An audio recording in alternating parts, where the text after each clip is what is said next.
Okey, Assalamualaikum. Hari ini saya akan tunjukkan bagaimana kita nak menjawab soalan yang berkaitan dengan topik daya dan gerakan yang kedua. Okey, untuk slot yang pertama ini saya fokus kepada soalan untuk daya paduan ya.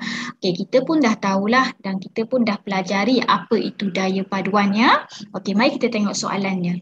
Okey, Rajah 7.1 menunjukkan dua daya. So dekat sini ada dua daya, iaitu yang nilainya 40 Newton dan juga nilai yang 30 Newton. Okey, dua daya ini dikatakan berserenjang antara satu sama lain. So bila kata berserenjang, kita tahu serenjang maksudnya sudutnya mesti 90 darjah. Okey, maklumat yang kedua yang kita perolehi daripada soalan ialah kombinasi. Nampak? Kombinasi dua daya ini akan menghasilkan satu daya paduan. Okey, so kita boleh tengok gambar rajah 7.1 ya, kita boleh tengok ada daya 30 Newton mengufur dan juga daya 40 Newton menegak. Okey, so soalan yang A, dia tanya apakah yang dimaksudkan dengan daya paduan? Okey, daya paduan ni sebenarnya apa? Dia mesti bermula dengan perkataan daya tunggal. Daya paduan ialah daya tunggal. Ya, daya tunggal yang mewakili. Yang mewakili secara mewakili jumlah lah ya, jumlah. Mewakili jumlah secara vektor ya, secara vektor dua ataupun lebih ya, dua ataupun lebih daya yang bertindak. Daya yang bertindak. Okey, cikgu guna shortcut yang tu. Dalam exam kita tulis penuh lah ya, ayat yang penuh lah. Yang bertindak ke atas suatu objek. Suatu objek ataupun jasadnya. Okey, ini yang dimaksudkan dengan daya paduan. Di mana ada satu daya tunggal lah. Macam mana kita nak dapatkan daya tunggal? Ya, kenapa dia jumlah secara vektor? Jumlah secara vektor disebabkan apa? Daya tu adalah kuantiti vektor ya, yang mempunyai arah dan juga nilai. Secara vektor dua ataupun lebih. Dia mesti ada dua ataupun lebih. Kita boleh tengok kat sini lah. Dekat gambar rajah pun dah ada dua daya tetap. Okey, so itu yang dimaksudkan dengan daya paduan. Okey, isunya sekarang kita tengok di soalan yang B1. Okey, B1 dia minta kita hitungkan magnitude daya paduan.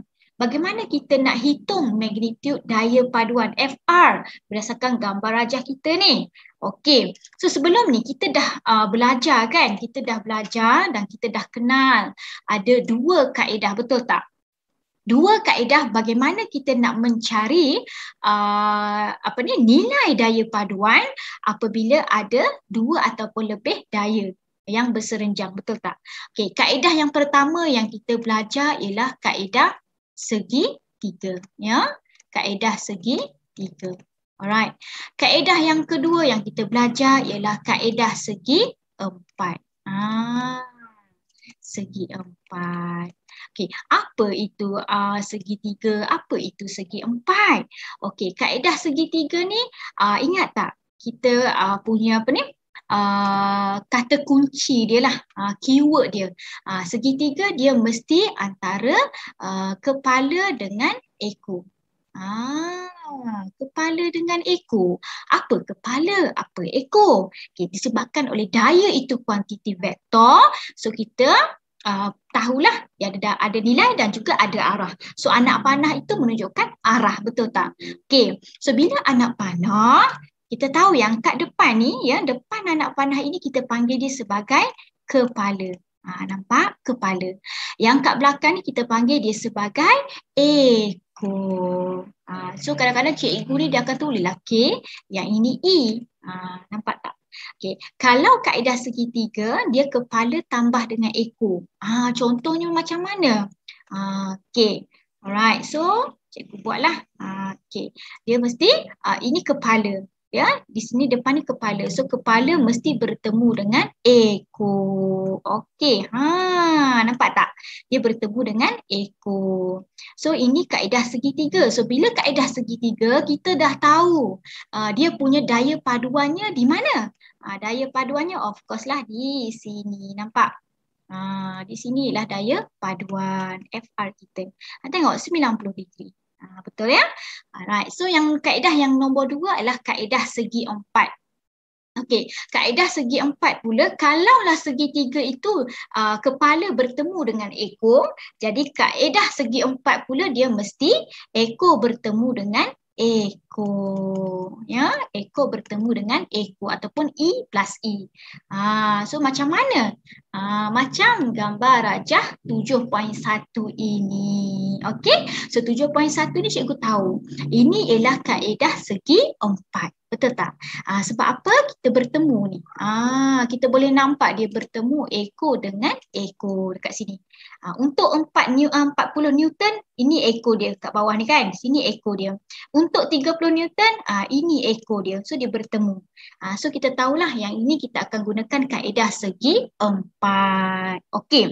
So kalau kaedah segi empat, di manakah daya paduan dia? Okey, dia sangat mudah. Kita gerakkan ya, yang 40 Newton tu, cuba kalau kita gerakkan dia menegak. So kita tegakkan, kita gerakkan dia sampai ke hujung sini supaya dia boleh membentuk segi empat. Cikgu pun gerakkan kan yang 40 Newton tu. Arah mesti samalah. Di sini 40 Newton, nampak? Okey. Lepas tu dia ada 30 Newton mengufuk. So gerakkan supaya dia jadi kaedah segi empat ataupun bentuk segi empat. So nampak? Dah jadi bentuk segi empat. So kita boleh tengok 40 Newton dengan 30 Newton dia bertemu, ada intersection dekat situ. Jadi automatik lah kita boleh dapat daya paduannya adalah di tengah ni. Okay? Kita dapat daya paduannya di tengah ini. Nampak tak? Ini daya paduan dia. Okey, jelas ya? So kita dah tahu. Yang ini kita punya daya paduan tu. Tapi bagaimana kita nak dapatkan nilai daya paduan tu? Di sinilah kita akan gunakan kaedah segi tiga. Kalau cikgu ambil segi tiga tu dekat dengan mana-mana pun boleh kan, sebelah atas pun boleh, yang sebelah bawah pun boleh. Apa maksud cikgu? Jadi cikgu boleh ambil segitiga cikgu ni di sini, nampak tak? Cikgu guna highlight lah. Tak boleh, highlight tak boleh. Okey, cikgu boleh ambil di sini.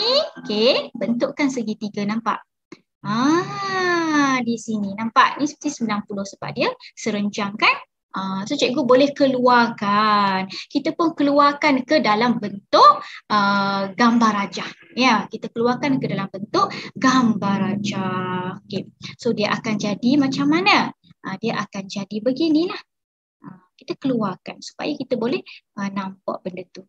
Pastikan di sini 90 lah. Okey. Di sini kita nak cari FR dia berapa. Dan juga di sini ada 40 Newton dan juga ada 30 Newton dekat sini dan sini ialah 40 Newton. Okey. Alright. So bila segitiga yang kita dapat ini adalah segitiga bersudut tegat ataupun berserenjang kan, sudut 90. Bagaimana kita nak mencari daya paduan? Kita mesti guna teorem Pythagoras lah. Sebab FR tu daya paduan kita tu kan hipotenus, ya, dia bertentangan dengan sudut 90, betul tak?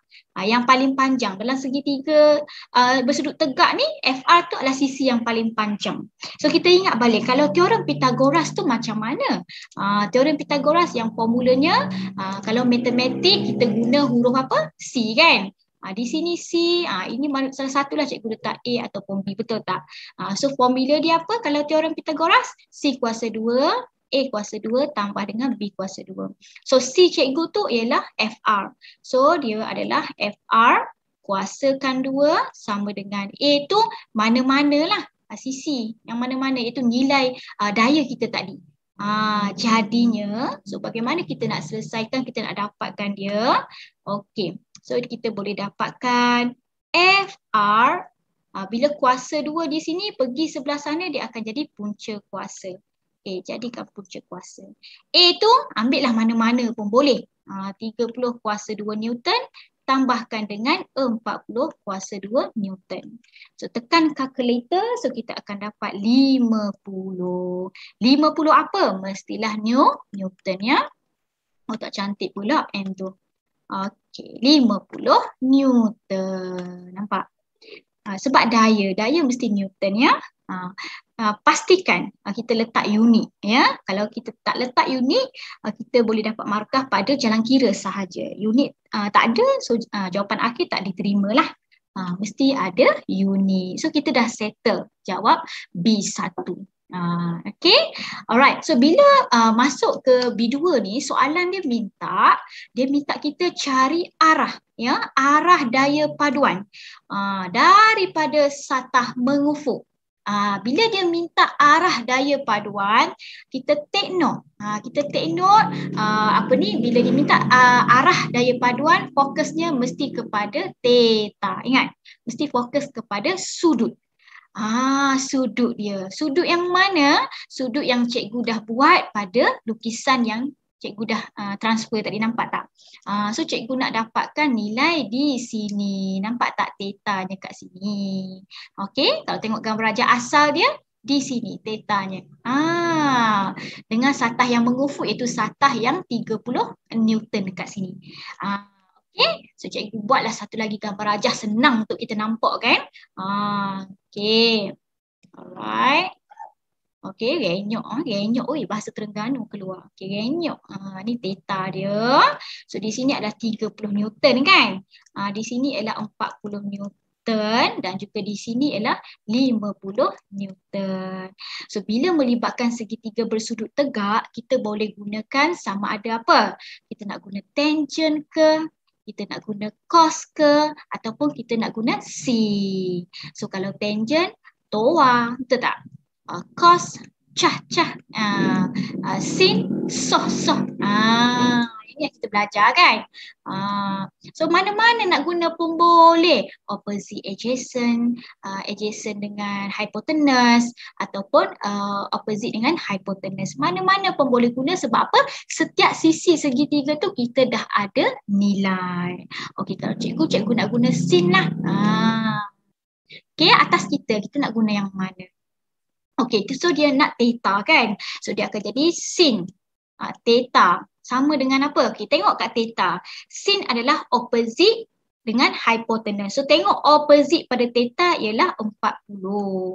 Okey, 40 per dengan hypotenuse yang sisi yang paling panjang iaitu 50 Newton. Okey, so kita pun tinggalkan theta kat sana, sin pergi sana, dia akan jadi shift sin.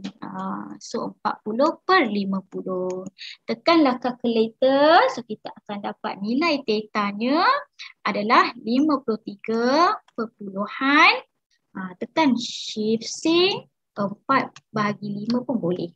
So 53.13 darjah. Dapat. So dah dapat dah arah daya paduan. Okey? Macam mana kita nak tulis jawapan akhirnya jawapan akhir kita tu macam mana? Kita boleh tulis macam ni. So, tadi dah kira kan? So kita boleh tulis arah daya FR adalah, kita letak tetanya 53.13 darjah dari satah mengufuk. Okey, dah settle. Kadang-kadang kita boleh tukar juga ni satah mengufuk ataupun timur kan. Sebab satah mengufuk dekat sini kan. Okey, alright. So itu sahaja untuk slot yang pertama. Cikgu harap slot yang pertama ini dapat membantu anak-anak lah untuk belajar dengan lebih mendalam dan dapat menyelesaikan jika ada soalan yang berkaitan dengan daya paduan. Okey, itu sahaja. Assalamualaikum.